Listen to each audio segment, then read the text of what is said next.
Ivan is asking if the legislation as proposed by the Gang of Six is accepted in its current form.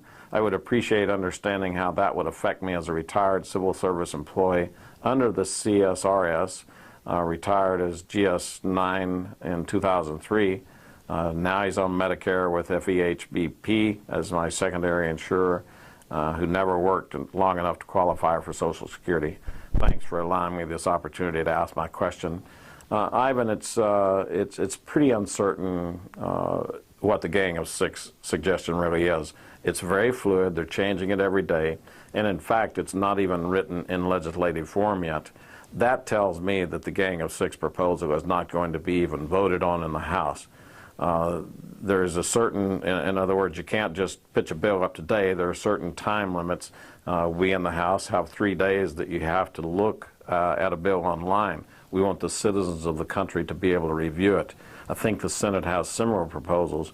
We're down now to just about 8 or 9 days, and I'm not sure that any proposal can make it all the way through the system that the Gang of Six is suggesting. But secondly, it says that we're going to let the Senate suggest something in the future.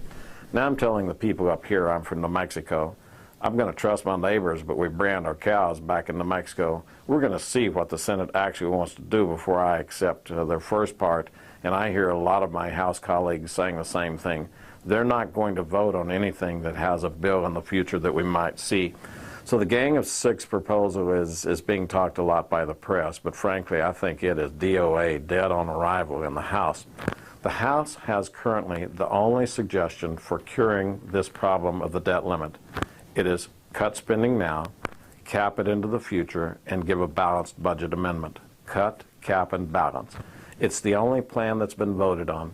So when I hear the President lecture us in the House that we should somehow do our work, I'm saying, with all respect, Mr. President, our work is sitting in front of the Senate. You should reject that outright. You should make them vote on it. And if you don't come back with a proposal of your own that we can talk about, not rhetoric, it's hard to vote on rhetoric, come back with absolute concrete proposals, then we will consider it. But right now, the House is the only one with solutions in front of the American people. We're going to stick on those. We had a conference this morning to where we all determined that we're comfortable with our position, that 232 of us or 35 of us voted yes last week, this week on the proposal. I think that's where we're going to be for the next 7 days.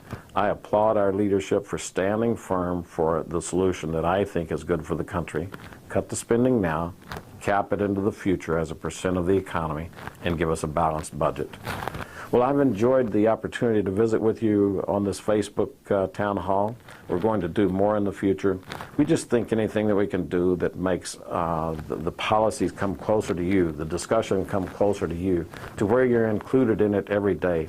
You see that we post a lot. I'm usually the one that takes the pictures right where I am.